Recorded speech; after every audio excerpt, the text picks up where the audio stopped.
Tanzania unayoongoza sasa hivi ina uhuru na demokrasia ya kutosha, uhuru wa kujieleza?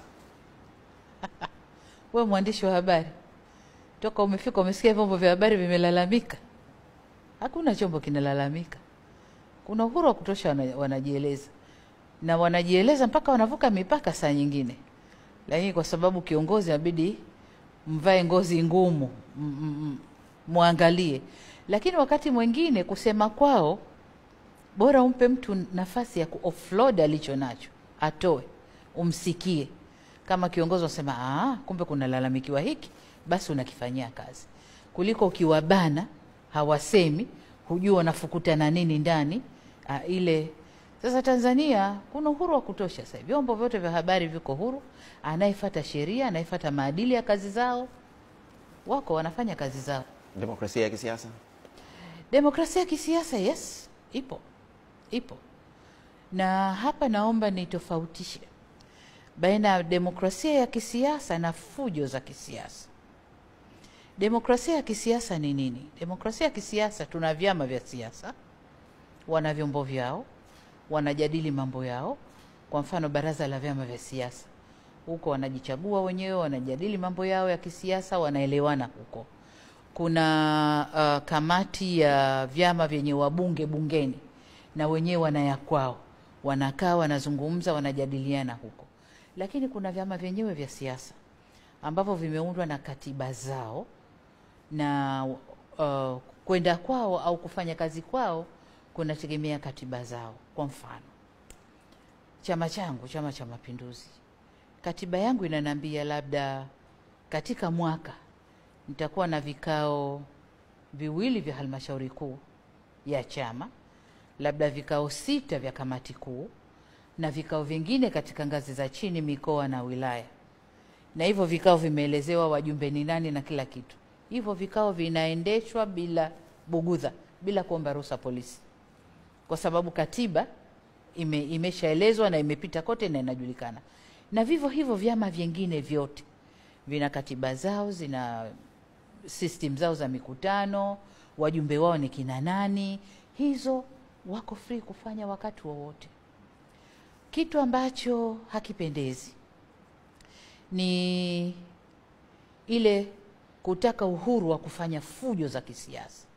Labda tumemaliza uchaguzi, serikali imeundwa, kinachotakiwa kuendelea ni kujenga nchi. Uwe una chama gani, uwe una chama gani, una chama gani, wote mnakuja pamoja, mnajenga nchi yenu. Ndicho kinachotakiwa kuwa. Lakini kinapotokea chama, wao wanataka kuitisha tu maandamano kila siku, maandamano yasiyo mwisho, maandamano sio yasiyo nini, labda leo mkutano huko, kesho mkutano huko, fujo, vurugu. Ile uhuru wa demokrasia? Hapana.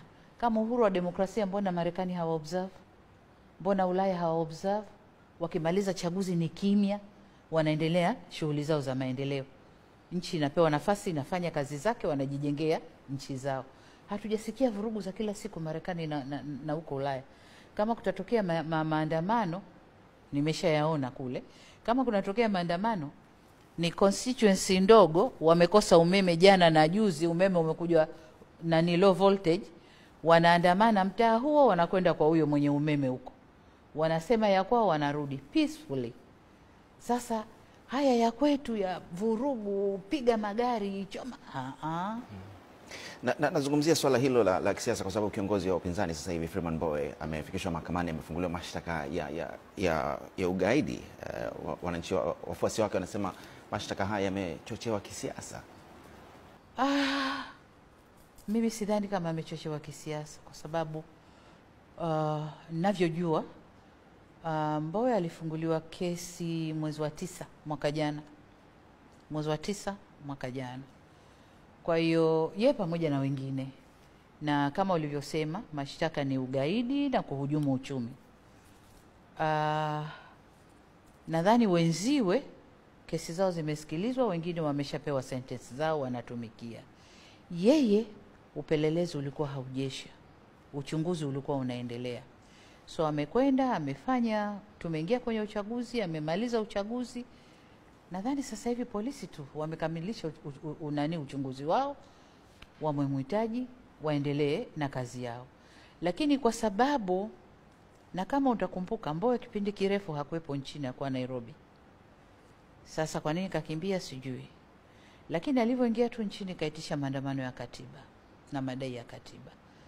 Nadhani ni calculation, akijua kwamba ana kesi ya aina hiyo na hii vurugu ambayo ana instigate, akikamatwa aseme kwa sababu ya katiba, kwa sababu tumeitisha katiba. Nadhani, sina hakika, lakini kwa sababu jambo liko mahakamani, sina uhuru wa kulizungumzia kwa sana. Nadhani tuache mahakama zioneshe ulimwengu kwamba alikuwa hizo shutuma walizomshutumu ni za kweli au si za kweli, mahakama itaamua. Na katika swala hilo la siasa hasa za upinzani, ulipoingia madarakani ulisema uko tayari kuzungumza nao, na hata Mbowe alikuwa anauliza lini utakutana naye, lini utakutana na viongozi wa upinzani? Nimesema nitakutana nao, lakini sikutaka kukutana nao wakiwa wamechambuka chambuka. Kama nilivyokueleza, watu wana vyama vyao vidogo vidogo, wana mabaraza yao. Kwa nilitaka kwanza wajiunde kwenye mabaraza yao, na baraza la demokrasia nadhani la vyama vya siasa wamefanya uchaguzi wiki 2 zilizopita au wiki iliyopita, ndio wamejiunda vizuri. Kwa kama wameshajiunda vizuri na hizi kamati zao ndogo ndogo zimejiunda vizuri, basi tutatafuta tu siku tuitane, tukae tuzungumze. Kwa sababu hata mimi nataka kuzungumza nao, niwaambie mwelekeo wangu kwamba sasa tumemaliza uchaguzi, twendeni tukajenge nchi. Na kwenye kujenga nchi mimi sichagui. Nikimwona mpinzani amekaa vizuri, ana mwelekeo, namweka kwenye serikali yangu, twende tukajenge nchi. Kwa sababu hakuna pahali pamesema baada ya uchaguzi chama kilichoshinda peke yake ndio kitajenga nchi. Hapana, tumesema Watanzania tutajenga nchi. So Mtanzania yoyote mwenye ideology yoyote ya kisiasa, kama ni mzuri, anaweza kudeliver na kuleta yale ambayo wananchi wanataka, mimi namtumia tu, namuingiza kwenye system zangu, twende, namtumia. Kwa hiyo nataka waje tukae tuone tunakwendaje na hili. Tunakwendaje na hili. Kwa hiyo wakati ukifika wakati ukifika nitawatafuta tu. Nitawaambia karibuni, njoni tukae.